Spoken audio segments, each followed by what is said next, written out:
Welcome to the Capacity Building and Development Journey, your essential guide to promoting and strengthening the education systems necessary for effective ecosystem restoration. For restoration initiatives to succeed, it is imperative to foster knowledge and skills at all levels of society. Education plays a pivotal role in raising awareness about the necessity and benefits of ecosystem restoration, leading to enhanced support and participation from stakeholders.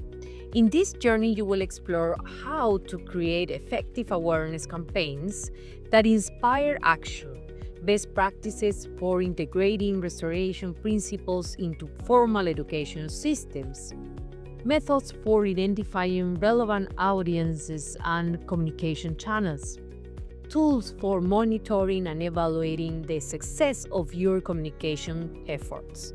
Let's embark on this journey to empower communities and stakeholders through effective education for ecosystem restoration.